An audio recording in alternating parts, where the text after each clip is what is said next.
નમસ્કાર, મંતવ્ય ન્યૂઝમાં આપનું સ્વાગત છે અને હું છું આપની સાથે હિરલ। સમાચારની શરૂઆત કરીએ કચ્છથી। કચ્છના દરિયાઈ સીમમાંથી માદક પદાર્થનો જથ્થો મળી આવવાનો સિલસિલો યથાવત જોવા મળી રહ્યો છે। કચ્છની દરિયાઈ સીમમાંથી ફરી એકવાર 19 પેકેટ ચરસના મળી આવ્યા છે। છેલ્લા 11 દિવસોમાં ચરસના 182 પેકેટ મળી આવ્યા છે। કચ્છની દરિયાઈ સીમ પર બીએસએફ સહિતની એજન્સીઓ દ્વારા સઘન પેટ્રોલિંગ કરવામાં આવી રહ્યું છે। બીએસએફની જખૌ કોસ્ટ વિસ્તારમાં સર્ચ ઓપરેશનમાં ડ્રગ્સના 19 પેકેટ કબજે કર્યા છે। આ ડ્રગ્સના પેકેટ મંગળવારની મોડી રાત્રિએ 2 જુદા જુદા નિર્જન બેટ પરથી મળ્યા હતા। બીએસએફની પેટ્રોલિંગ દરમિયાન અન્ય 23 જેટલા પેકેટ કબજે કરાયા છે। પોલીસ દ્વારા સમગ્ર વિસ્તારમાં ચેકિંગ ચાલી રહ્યું છે। તો કચ્છ હવે ડ્રગ્સનું એપિસેન્ટર બની ગયું છે। કચ્છની દરિયાઈ સીમમાંથી ફરીથી ડ્રગ્સનો જથ્થો મળી આવ્યો છે। કચ્છની દરિયાઈ સીમમાંથી માદક પદાર્થનો જથ્થો મળી આવવાનો સિલસિલો યથાવત જોવા મળી રહ્યો છે। ત્યારે બીએસએફની જખૌ કોસ્ટ વિસ્તારમાં સર્ચ ઓપરેશનમાં ડ્રગ્સના 19 પેકેટ કબજે કર્યા છે। તો મંગળવારની મોડી રાત્રિએ 2 જુદા જુદા નિર્જન બેટ પરથી ડ્રગ્સના પેકેટ મળી આવ્યા છે। બીએસએફની પેટ્રોલિંગ દરમિયાન અન્ય 23 જેટલા પેકેટ પણ કબજે કરાયા છે। તો સર્ચ ઓપરેશનમાં ડ્રગ્સના પેકેટ મળી આવ્યા છે। 2 જુદા નિર્જન બેટ પરથી ડ્રગ્સના પેકેટ મળી આવ્યા છે। ત્યારે કચ્છ હવે ડ્રગ્સનું જાણે એપિસેન્ટર બની ગયું છે। બીએસએફની પેટ્રોલિંગમાં 23 જેટલા પેકેટ જપ્ત કરાયા છે। તો અવારનવાર કચ્છના દરિયાઈ સીમમાંથી ડ્રગ્સનો જથ્થો મળી આવતો હોય છે, ત્યારે હજી પણ ડ્રગ્સનો જથ્થો મળી આવવાનો સિલસિલો યથાવત જોવા મળી રહ્યો છે। માદક પદાર્થનો જથ્થો મળ્યાનો સિલસિલો હજી પણ યથાવત જોવા મળી રહ્યો છે। ત્યારે બીએસએફના જખૌ કોસ્ટ વિસ્તારમાં ડ્રગ્સના પેકેટ મળી આવ્યા છે। ત્યારે હજી પણ તપાસ ચાલી રહી છે। સર્ચ ઓપરેશનમાં ડ્રગ્સના 19 પેકેટ જપ્ત કરવામાં આવ્યા છે। ત્યારે માદક પદાર્થનો જથ્થો મળી આવવાનો સિલસિલો યથાવત જોવા મળી રહ્યો છે। 2 જુદા જુદા નિર્જન બેટ પરથી ડ્રગ્સના પેકેટ મળી આવ્યા છે। તો સર્ચ ઓપરેશનમાં ડ્રગ્સના 19 પેકેટ કબજે કરાયા છે। બીએસએફની પેટ્રોલિંગમાં 23 પેકેટ જપ્ત કરાયા છે। ત્યારે કચ્છની દરિયાઈ સીમમાંથી ડ્રગ્સનો જથ્થો મળી આવ્યો છે। સિલસિલો તે યથાવત રહ્યો છે। ખાસ કરીને વાત કરવામાં આવે તો 8 જૂન બાદ અત્યાર સુધી કહી શકાય તેમ 170થી વધુ નશીલા પદાર્થો છે તે દરિયાકાંઠેથી મળી આવ્યા છે। બીએસએફ, કમાન્ડો, મરીન પોલીસ અને કોઠારા પોલીસની સતત સઘન પેટ્રોલિંગ બાદ અલગ અલગ વિસ્તારોમાંથી કહી શકાય તેમ ચરસના પેકેટો છે તે હાલ છે। ખાસ કરીને દરિયાઈ કાંઠો છે કચ્છનો, ત્યારે ભરતી ઓટમાં પણ આ પેકેટો છે તે તણાઈને આવી રહ્યા છે। ખાસ કરીને આ સમગ્ર મામલે બીએસએફ છે, મરીન પોલીસ અને કમાન્ડો દ્વારા હાલ સઘન પેટ્રોલિંગ છે તે હાથ ધરવામાં આવી છે। મહત્વની બાબત છે કે કરોડોની રકમનો કહી શકાય તેમ ચરસના પેકેટો છે તે મળી આવ્યા છે। ત્યારે ગતકાલે માંડવીમાંથી જે ચરસના પેકેટ 19 મળ્યા હતા, ત્યારબાદ વધુ આજે સવારે કહી શકાય તેમ ચરસના પેકેટ છે જખૌ દરિયાકાંઠેથી છે તે મળી આવ્યા છે। હાલ જેટલા આ પેકેટો છે તે મળી આવ્યા છે, ત્યારે ગુજરાત ગૃહ વિભાગ પણ સતર્ક બન્યું છે। હાલ પોલીસ પેટ્રોલિંગ પણ કડક કરી દેવામાં આવી છે। ત્યારે કહી શકાય તેમ કચ્છનો દરિયાઈ કાંઠો છે તે અવારનવાર ચરસના પેકેટ મળી આવ્યા છે, જેના કારણે હાલ પોલીસ દ્વારા અને ખાસ કરીને બીએસએફ દ્વારા છે તે પેટ્રોલિંગ સુરક્ષા વધારવામાં આવી છે। હાલ તમામ એજન્સીઓ તે હાલ સતર્ક બની છે અને ખાસ કરીને કહી શકાય તેમ કચ્છના જે દરિયા કાંઠા છે ત્યાં અલગ અલગ રીતે અને જુદી જુદી રાહે તપાસ હાથ ધરવામાં આવી રહી છે।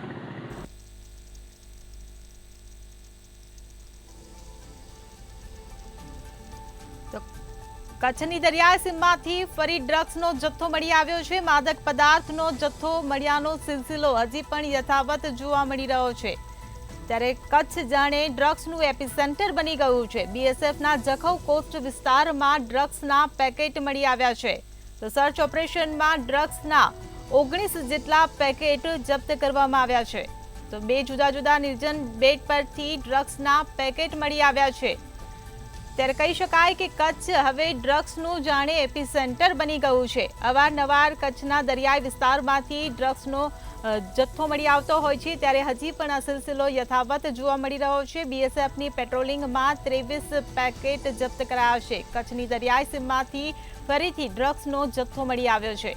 ત્યારે 2 જુદા નિર્જન બેટ પરથી ડ્રગ્સના પેકેટ મળી આવ્યા છે. માદક પદાર્થનો જથ્થો મળ્યાનો સિલસિલો ત્યારે યથાવત અહીં જોવા મળી રહ્યો છે. ત્યારે બીએસએફના જખૌ કોસ્ટ વિસ્તારમાં આ ડ્રગ્સના પેકેટ મળી આવ્યા છે. 19 જેટલા પેકેટ જપ્ત કરવામાં આવ્યા છે. તપાસની કામગીરી હજી પણ ચાલી રહી છે. ત્યારે કચ્છ જાણે ડ્રગ્સનું એપિસેન્ટર બની ગયું હોય તેવું લાગી રહ્યું છે. અવારનવાર કચ્છના દરિયાઈ વિસ્તારમાંથી ડ્રગ્સના પેકેટ મળી આવતા હોય છે. ત્યારે હજી પણ આ સિલસિલો યથાવત જોવા મળી રહ્યો છે. 2 જુદા નિર્જન બેટ પરથી ડ્રગ્સનો જથ્થો મળી આવ્યો છે. બીએસએફની પેટ્રોલિંગમાં 23 પેકેટ જપ્ત કરાયા છે.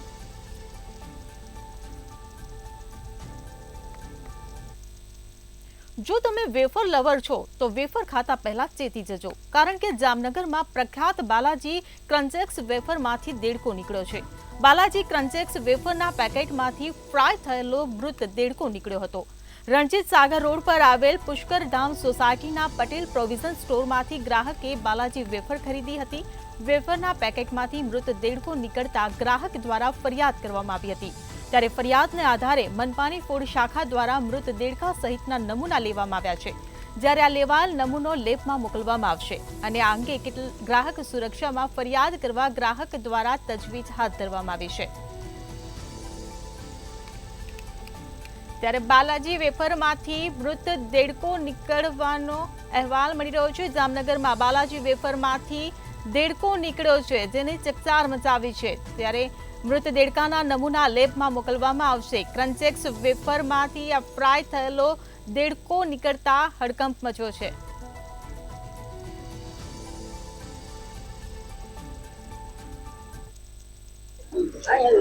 ચોક્કસ જણાવી દઉં કે જે જામનગર શહેરની અંદર જે રણજીત સાગર રોડ ઉપર એક જે પુષ્કરધામમાં એક જે કરિયાણાની દુકાન આવેલી છે. ગત રાતના સમયે જે એક ગ્રાહક દ્વારા જે બાલાજીની વેફર ખરીદવામાં આવી હતી અને વેફર ખરીદવામાં આવી સવારે જે નાના બાળકો દ્વારા જે વેફરને ખોલવામાં આવી હતી અને ખાસ કરીને જે વેફર ખોલતાની સાથે જ તેમાંથી જે એક મૃતક દેડકો જે છે તે નીકળવામાં આવ્યો હતો અને ગ્રાહક દ્વારા જે સુરક્ષામાં જે ફરિયાદ કરવામાં આવી હતી અને ફરિયાદ બાદ જે દુકાનદાર છે તેમની પાસે પણ આવ્યા હતા. જે ફૂડ શાખાવાળા પણ જે ફૂડ સેમ્પલ લઈ અને તેમની કાર્યવાહી કરવામાં આવી રહી છે. ને આજે જે ફૂડ શાખાની ટીમ દ્વારા પણ જે કરિયાણાની દુકાન છે ને બાલાજી કંપની છે, કંપનીનો કોન્ટેક્ટ પણ કરવામાં આવ્યો હતો અને કોન્ટેક્ટ કર્યા બાદ કંપનીમાંથી પણ નકારાત્મક જે સવાલો જે જવાબ આપવામાં આવ્યા છે ને જે પ્રકારે કંપની દ્વારા નકારાત્મક જે જવાબ આપ્યા બાદ પણ જામનગરની જે એજન્સી વાળા છે એજન્સીએ પણ જે નકારાત્મક જવાબ આપ્યા છે અમને કઈ ખ્યાલ ન હોય તેવું કહેવામાં પણ આવ્યું છે. અને જે દુકાનદાર છે તેમની પાસેથી જે ગ્રાહકે વેફર ખરીદી હતી એ વેફરમાંથી મૃતક હાલતમાં દેડકો નીકળ્યો છે. તો જામનગરમાં બાલાજી વેફરમાંથી દેડકો નીકળ્યો છે. બાલાજીના પેકેટમાંથી મૃત દેડકો નીકળ્યો છે. બાલાજીના વેફરમાં ફ્રાય થયેલો આ દેડકો નીકળી આવ્યો છે. પટેલ પ્રોવિઝન સ્ટોરમાંથી બાલાજી વેફર એક ગ્રાહકે ખરીદી હતી. ત્યારે બાલાજી ક્રંચ વેફરમાંથી મૃત દેડકો નીકળી આવતા મનપાની ફૂડ શાખાએ મૃત દેડકા સહિતના નમૂના લીધા છે અને લેબોરેટરીમાં મોકલી આપ્યા છે. તો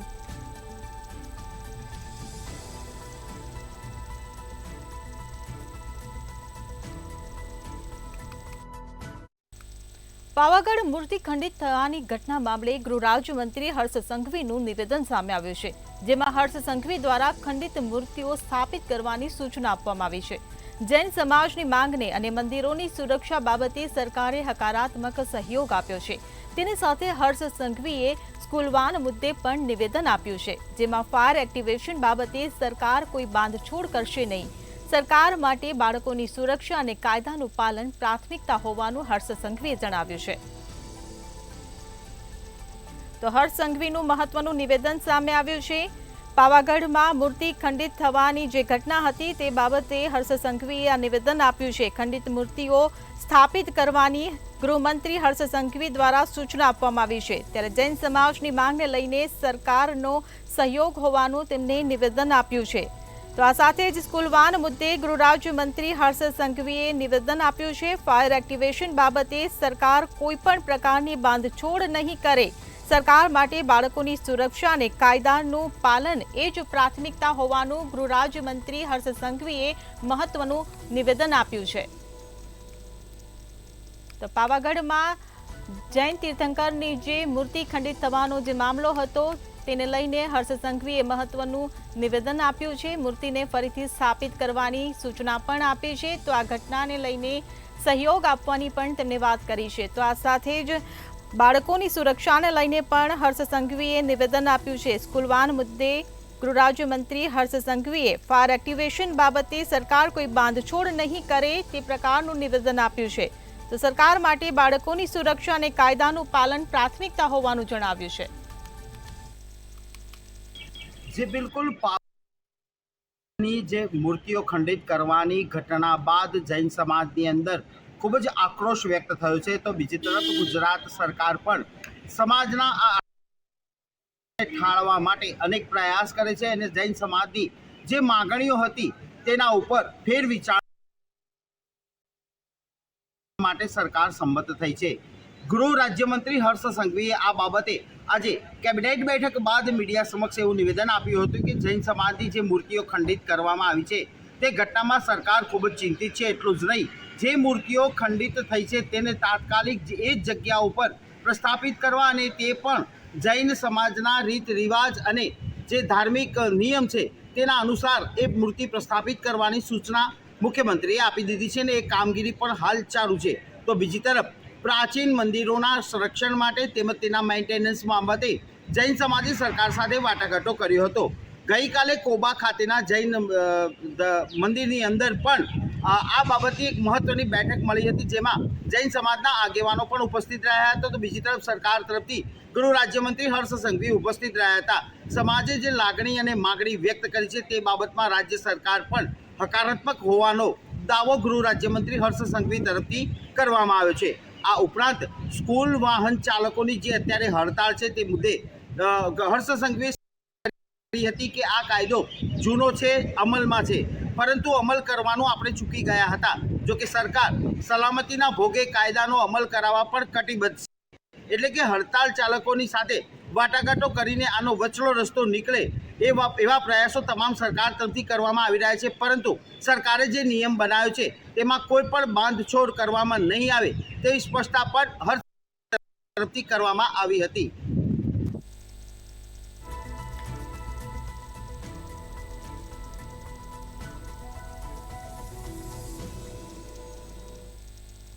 રાજકોટમાં બનેલ અગ્નિકાંડ બાદ નકલી મિનિટ્સ બુકના કેસમાં ટીપી શાખાના 21 કર્મચારીની પૂછપરછ કરવામાં આવશે.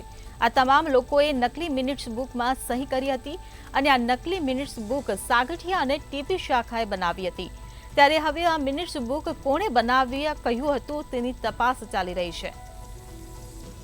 તો રાજકોટ અગ્નિકાંડ મામલે જે નકલી મિનિટ્સ બુક બનાવવામાં આવી હતી અને 21 કર્મચારીઓની તેમાં સહી દબાણપૂર્વક લેવામાં આવી હતી, ત્યારે આ ખુલાસો થયો હતો. ત્યારે હવે આ નકલી મિનિટ્સ બુક બનાવવાનો કોણે ઓર્ડર આપ્યો હતો તે મામલે હવે પોલીસ તપાસ કરી રહી છે. ટીપી શાખાના 21 કર્મચારીઓની આ બાબતે પૂછપરછ પણ કરવામાં આવશે.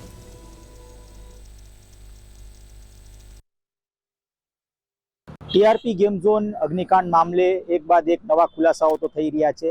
ત્યારે એક વાત એવી પણ સામે આવી રહી છે કે જે નકલી મિનિટ્સ બુક બનાવવામાં આવી હતી તે મિનિટ્સ બુક સાગઠિયાના કહેવા અનુસાર બનાવવામાં આવી હતી. આ પાછળ સાગઠિયા છે કે પછી અન્ય કોઈ અધિકારી છે તેની પણ ક્યાંક પૂછપરછ સીટ તરફથી કરવામાં આવશે. 21 જેટલા જે કર્મચારીઓ છે તેઓની પૂછપરછ છે તે કરવામાં આવશે. ચોક્કસ એવું કહી શકાય કે ટાઉન પ્લાનિંગ શાખામાં જે 21 કર્મચારીઓ છે તેઓની ઝીણવટ તપાસ થશે, ક્રોસ ક્યાંક તપાસ કરવામાં આવશે.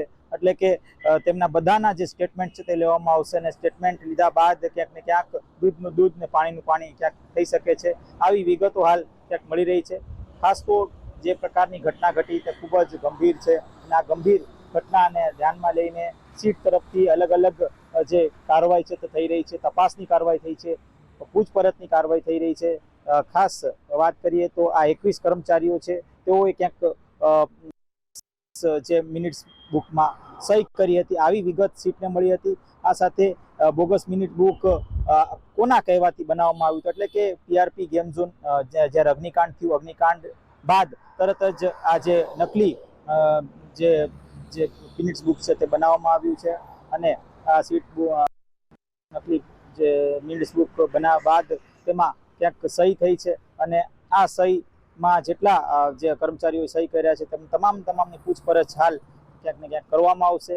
આને જ લઈને હાલ એક ચર્ચાએ એવું પણ જોર પકડ્યું છે કે આના સિવાય પણ કેટલાક જે અધિકારીઓ છે તેમના કહેવા પ્રમાણે જે આખી જે મિનિટ્સ બુક બનાવવામાં આવી હોય આ સાથે ક્યાંક પદાધિકારીનું નામ પણ સામે આવી શકે છે. એટલે કે ખૂબ જ જે સવાલ છે તે ખૂબ મોટા છે.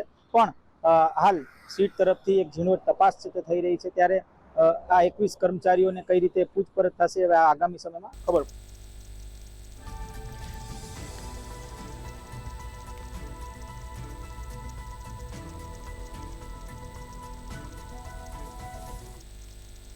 જૂનાગઢ NSUIના પ્રમુખ સંજય સોલંકીના અપહરણ અને મારવા મામલે 11 લોકો વિરુદ્ધ ફરિયાદ નોંધ્યા બાદ ગણેશ જાડેજા સહિતના તમામ આરોપીઓની ધરપકડ કરાઈ હતી.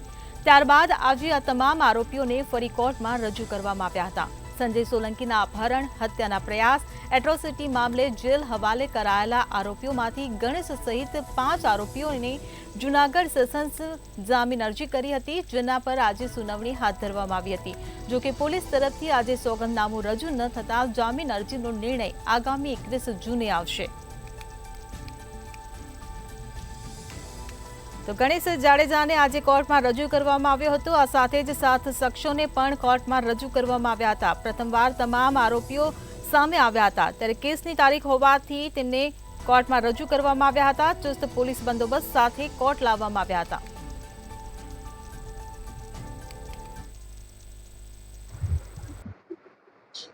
ચોક્કસથી જો આપણે જણાવી દો, જુનાગઢ ગણેશ જાડેજા કેસ મામલો જુનાગઢની અંદરથી અપહરણને લઈને ચકચારી જે ઘટના બની હતી તેને લઈને આજે રોજ ગણેશ જાડેજા સહિત 4 શખ્સોને જુનાગઢની જે પોલીસ ચુસ્ત બંદોબસ્ત પોલીસ સાથે જે આજે કોર્ટમાં લવાયા હતા.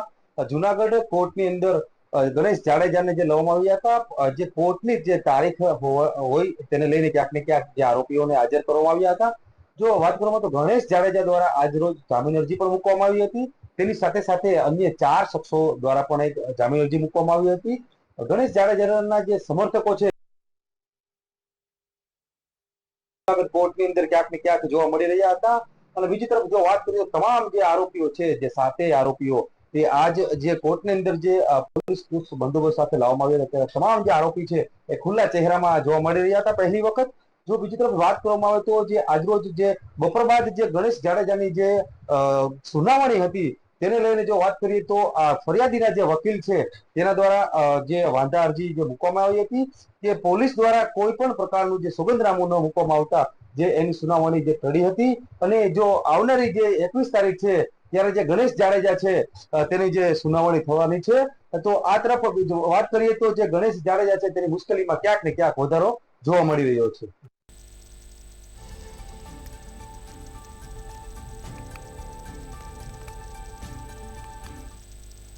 સુરતમાં ઓપરેશન બાદ મહિલા દર્દીને અંધાપો આવ્યા હોવાનું સામે આવ્યું છે. કાપોદ્રા વિસ્તારમાં આવેલી PP માણિયા હોસ્પિટલના તબીબ સામે પરિવારજનો દ્વારા આક્ષેપ કરવામાં આવ્યો છે. તબીબ ડોક્ટર ઘનશ્યામ કાકડિયાએ મહિલાનું કમરનું ઓપરેશન કર્યું હતું. ઓપરેશન બાદ મહિલાને આંખમાં દેખાતું બંધ થઈ ગયું છે. ત્યારે આ અંગે પરિવારજનોએ પોલીસમાં અરજી કરતા પણ પોલીસ દ્વારા કોઈ કાર્યવાહી કરવામાં નથી આવી. જે બિલકુલથી સુરતની આ ઘટના છે કે જ્યાં એક મહિલાને કમરનું ઓપરેશન કરાવવામાં આવ્યું હતું.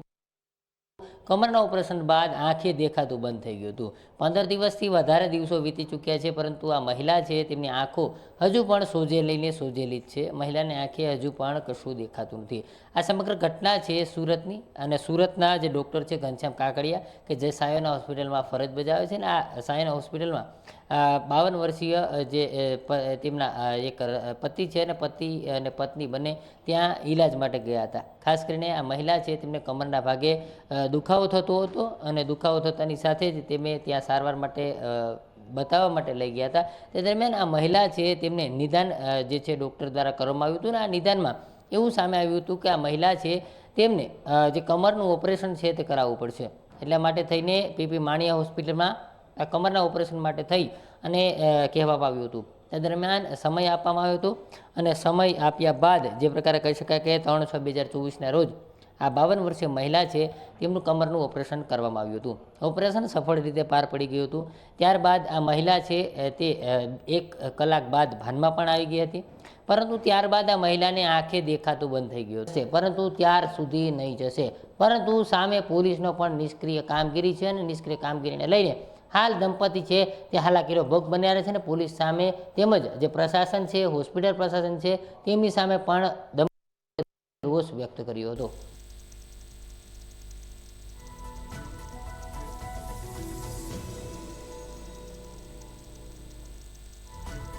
તો હા સિટી લાઈવમાં બસ આટલું જ. વધુ સમાચાર માટે જોતા રહો મંતવ્ય ન્યૂઝ. નમસ્કાર.